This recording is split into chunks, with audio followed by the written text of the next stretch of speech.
Connor Hobbs runs a channel built around pushing into difficult places, mountain hikes, wilderness survival, remote camping in conditions most people would never voluntarily choose. His content is genuine, and his adventures have a way of reminding you just how unforgiving the natural world can be when things don't go to plan. In this particular video, he set out on a 3-day solo trip along Canada's northernmost highway. The goal was to test his 1992 Toyota 4Runner in sub-zero temperatures while camping in a tent along the route. Day 1 went exactly as planned. We're just coming into Tombstone Territorial Park here, and it looks way crazier in the snow. Absolutely beautiful. We're gonna have to find some wood for my wood stove that we're gonna camp in tonight. And I'm gonna try the campsite first, and if that fails, then we're gonna have to cut it down a tree before we run out of trees. I don't know how sparse trees get up in the Arctic, but I guess we're gonna find out. He made it through the first night without issue. Camp set up, wood stove running, temperature manageable. The next morning he packed everything down and pushed further north. But somewhere along the way, the trip quietly shifted from adventure to something with much higher stakes. I've been thinking about when I'm gonna turn around or where I'm gonna camp. There's not a single tree around here. It's bitter cold. So, I'm gonna turn around here. There's no point in going further north. It's just gonna be flat. This is the last mountain range until we get like way north, but you have to cross a ferry over the Mackenzie, which the Mackenzie's gonna be frozen soon, so the ferry won't be able to run, if it's even running right now. So, not really worth the hassle of going up there and possibly getting stuck either after the ferry or before the ferry. So yeah, we're gonna turn around here. We're gonna find a place to camp. Look at how far north we are. Whoa. Furthest north I've ever been. Looking for somewhere to camp away from the main road, Connor turned off onto a snow-covered path and spotted what looked like a patch of frozen water up ahead. He made a judgment call and drove over it. The ice didn't hold. The back end of the 4Runner broke through and sank. He was stuck, axle deep in frozen water, alone, off-road, in below-zero temperatures, miles from the nearest town.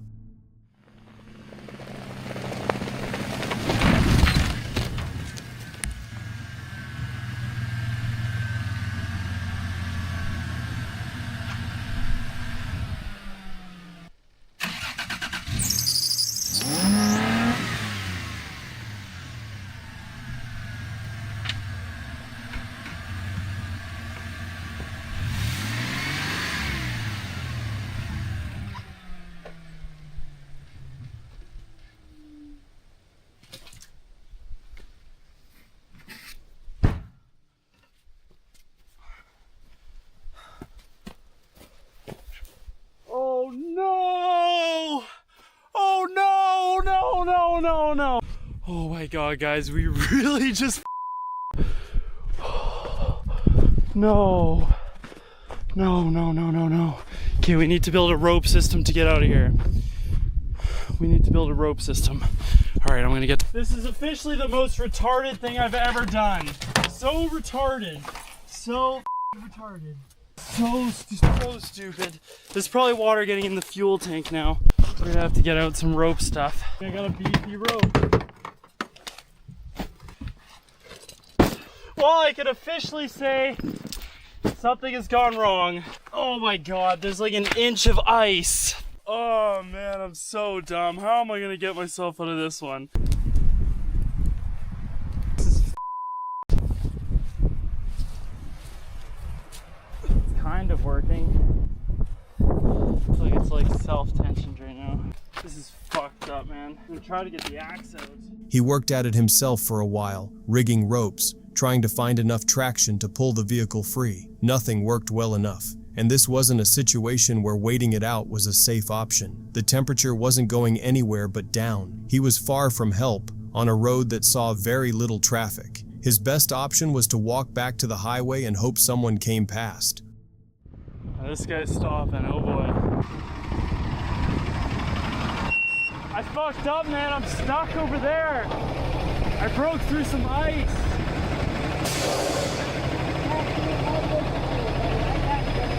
Yeah, I know. Could you tell somebody in the next town? I need a winch or something, like a come along or something. Yeah, it's sunk into the back, broke through some ice. All right, thank you. Okay. All right, he's gonna call in the squad. He waited. Eventually, a single truck appeared and slowed down. The driver listened, said he'd try to get word to someone in the next town, and drove on. That was it. One person, one conversation, and then Connor was alone again with no way of knowing whether help was actually coming or how long it might take. He went back to the van, set up his tent beside it, got the stove going, and settled in for a night he hadn't planned for. Well, guys, that's not exactly how I was planning on my day going. My ship.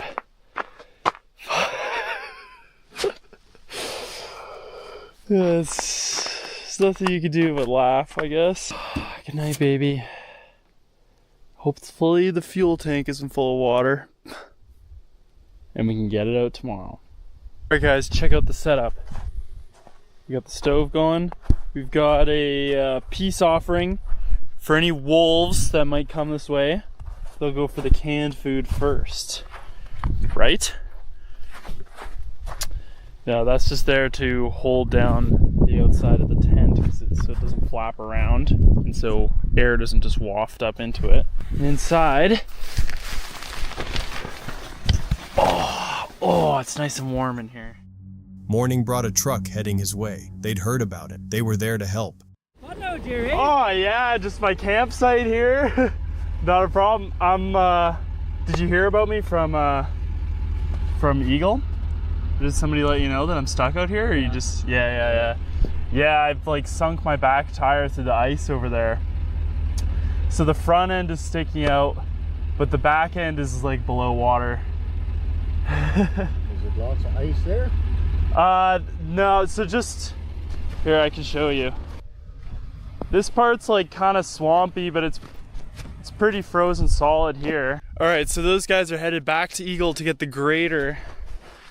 They were pretty stoked on my tent. They said if they get me out, they're keeping my tent. I think they're joking, but. Okay. All right. It's on ice, so it's not gonna hurt nothing.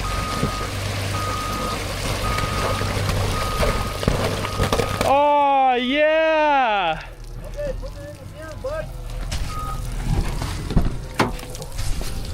We're actually fired up right now. Try everything right out. Yeah, whatever I did with the keys.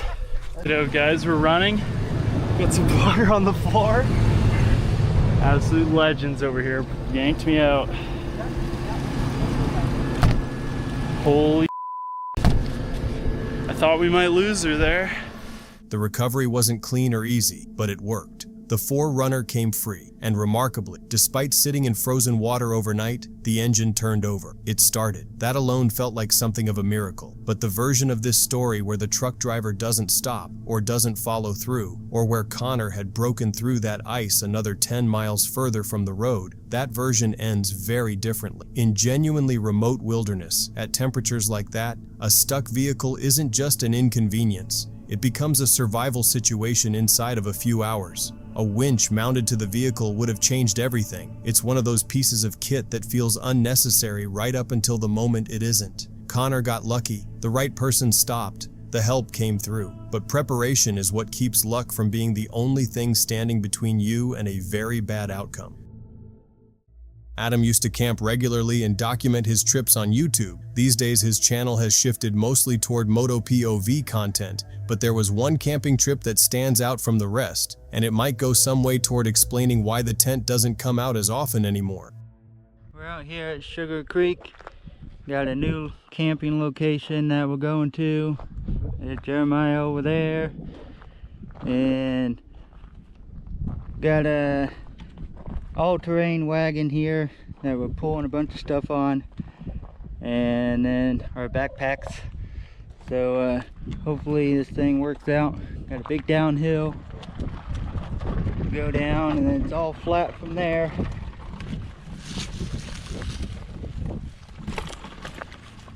After hauling their gear down to the site, they found a spot they were happy with and got everything set up. Nice view. Sit here and fly my drone like I was talking about. Alright, skipping ahead. 10-person modified dome tent with the porch. 17 by 13, including the porch. Without the porch, the tent itself, 17 by 8. So this is the porch area, all screened in. You come in, and this is the tent. The evening started well. Quiet field, good view, nothing to suggest the night had anything unusual planned.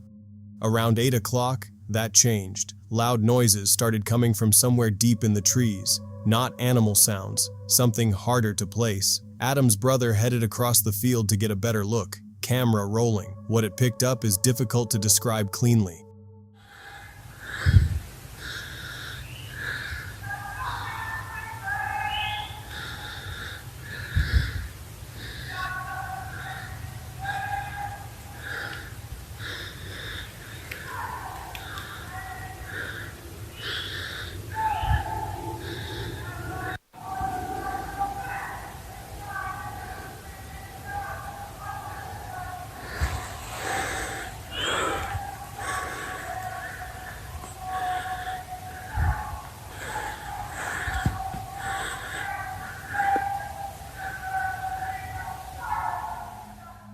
The sounds kept going, not for a few minutes, for a while. Later that night, the two of them decided to follow the noise and find out where it was actually coming from. They moved through the dark, closer and closer, the sounds getting louder with every step. No light, just the camera and whatever was waiting at the end of that field.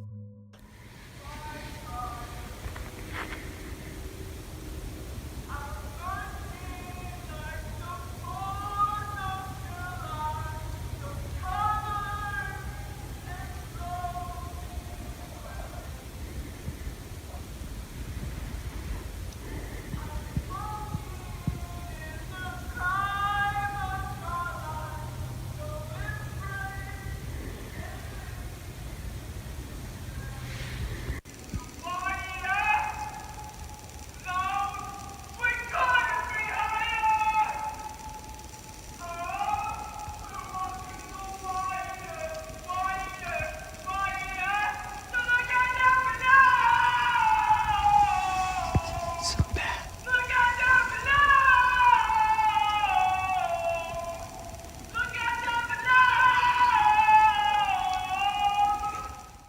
7:30 a.m.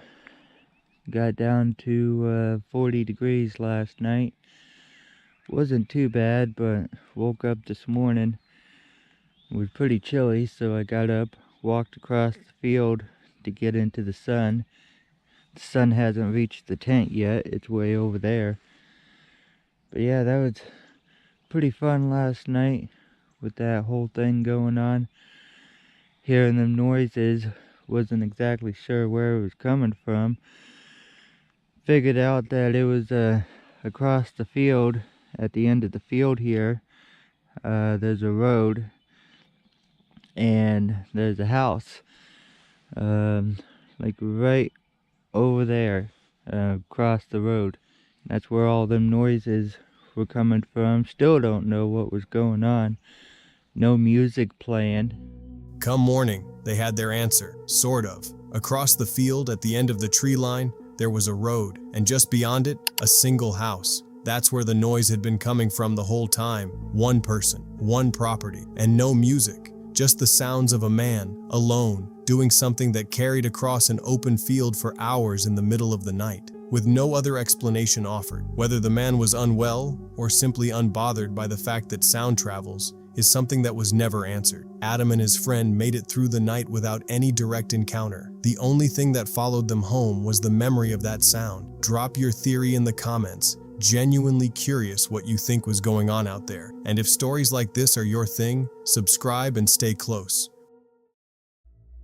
Tokyo Lens Explorer is a channel built around quiet, immersive exploration. Ancient temples, dense forests, forgotten buildings left to decay in the decades since people stopped caring about them. There's a calm, unhurried quality to his videos that pulls you in, like standing in a place that time stepped away from. In this particular video, he set his sights on an abandoned theme park hidden inside a dense forest in Japan. What looked like a straightforward urban exploration almost became something far more serious.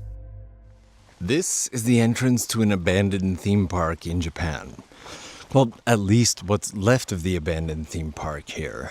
We've got, starting with this one building up here, and over here, there's a whole set of extra buildings. Now, this place seems to have been abandoned somewhere around 2014.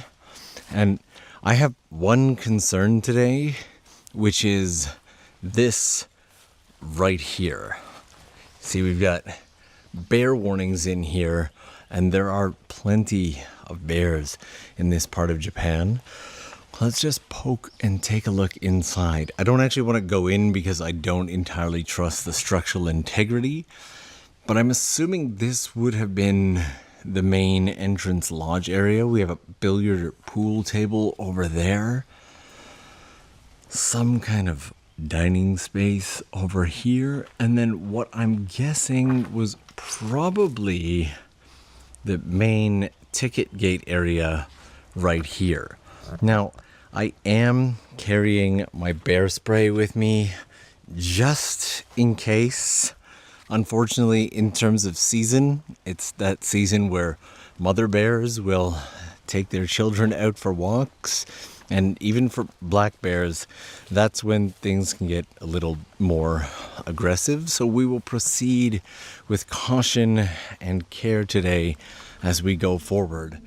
The warning signs were hard to miss. Bear activity notices posted throughout the park, multiple of them, in a location full of enclosed spaces, dark interiors, and overgrown corners where something large could move without being seen until it was very close. He moved carefully, talking as he walked, working through the decaying buildings one by one. The signs kept the edge in the back of his mind sharp, and they brought back a memory of a previous encounter that, at the time, he hadn't fully understood. A few years back, I was making a video about an abandoned village, and I kind of did it in two pieces. Before, I'd gone out to make a bit of a joke video, and then while in the area, I found out that there was still one remaining resident in the village. And so I went back and I decided I was going to live in the village until I found him, and spent a few days living there, talking to locals, getting people to show us the homes that they used to live in, and eventually did meet him. But in the process of recording one of those videos, I had come across a sound in a forest that originally I thought was just a monkey, and it kept getting closer and closer. I was like, it's a weird sounding monkey. It was a bit of a squeak, a cry, a ee. And it wasn't until about 2 years later that I learned that that was not a monkey, and that was the cry of a baby bear asking for its mother's help. That memory was still somewhere in his mind when, mid-sentence, mid-stride, something moved in the brush nearby. Something big, the kind of movement that sends a very clear message without needing to be seen. He had the bear spray out before the sound had fully finished echoing. Mention of tennis courts,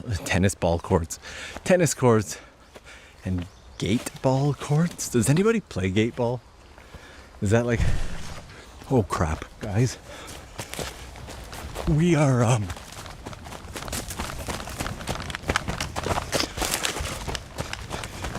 boy. All right, something big moved over there. Ooh. Just in case, I am going to prepare the bear spray. We're gonna keep ourselves down on this side. Because I don't know if you heard that, but whatever it was big and it was surprised by us, which is one of the reasons I tend to do these walks while talking instead of silent, but won't be going up there anymore. Bear spray is at the ready. Whew. That one genuinely made me jump. Whatever it was big. We're gonna take a quick peek into here. He didn't wait to confirm what it was. That instinct, to react first and investigate later, is exactly right. A bear in that season, particularly a mother, is not something you approach to verify. The sound was large enough to remove any doubt that this was something small or harmless. He had bear spray. He used his voice throughout the walk to avoid surprising anything in the undergrowth, and the moment something pushed back, he moved. That combination of preparation and instinct is the reason this story ends without incident. In places like that, curiosity is a resource you spend carefully when something feels wrong, and especially when the environment has already told you that something dangerous could be nearby. The right move is always to leave, not to look, not to linger, just to go. Trail martial hiking is a channel built around exactly what the name suggests: trails, forests, open country, and the kind of content that makes you want to lace up your boots and head outside. But the outdoors doesn't always cooperate with a relaxing afternoon walk. Wildlife doesn't announce itself, and the forest has a way of reminding you that you're a visitor moving through someone else's territory. This particular hike was one of those reminders. So it's day 300 out here. I just came across a fairly good sized bear and 2 cubs as I was coming around this corner here. That was probably about 5 or 6 minutes ago. I'm reckoning they went on their way a little bit. We'll see what's up here as I keep going on. This is the tree the cubs ran up, and boy. He spotted the bears first, a mother and 2 cubs, and gave them space, hoping they'd move on before he needed to pass through. A few minutes went by. He figured the trail was clear. It wasn't. That was a start, because that bear was big. You know, that wasn't a Florida bear. Oh, there he is right over here. All right, buddy. All right. There you are. I'm going. All right. All right, buddy. All right. Yeah, there he is. He's a big one. If you could, yeah. He's still over there. She's got a couple cubs with her. I don't know if you got a glimpse of her, but whoo, that's one scary beast. Go ahead, bear. Go away. Well, it says I don't think that bear really gives a damn what my reputation is. Did you see the head on that thing? That head's like that big. Oh Lord. All right. Now I had to grab my knife.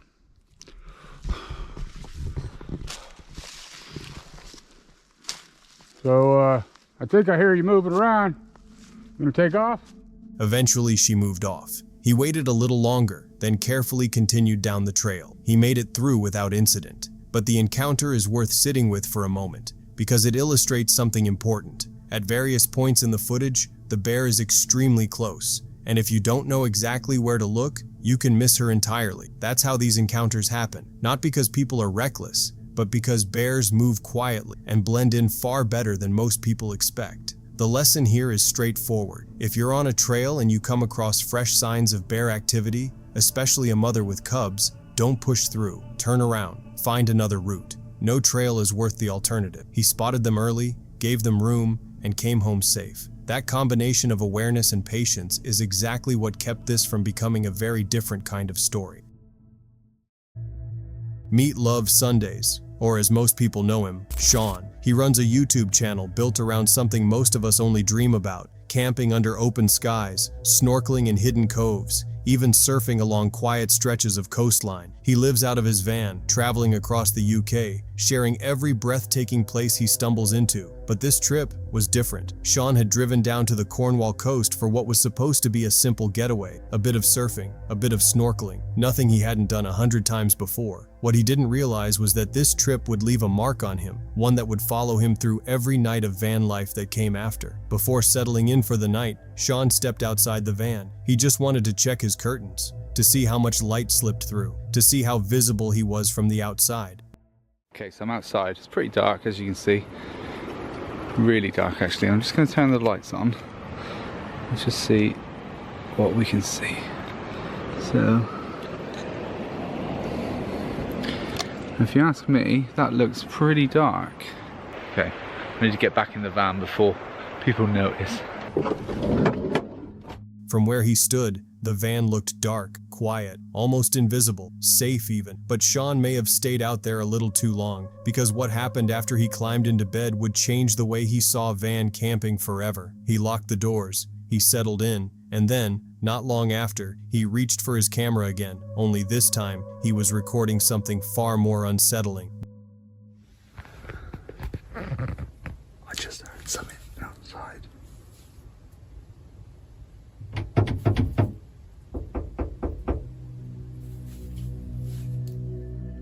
Someone was outside the van, knocking on the side, trying the door handle. Sean froze. He didn't move. He didn't make a sound. He barely allowed himself to breathe. It was the kind of moment no one ever prepares for. What?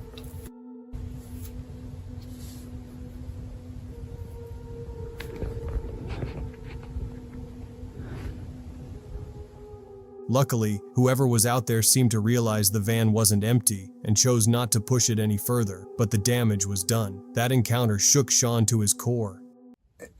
They literally tried to get in the van.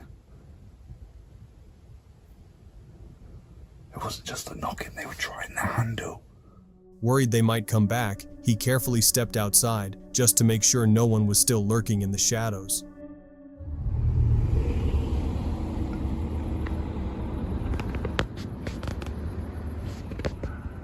My heart was pounding then.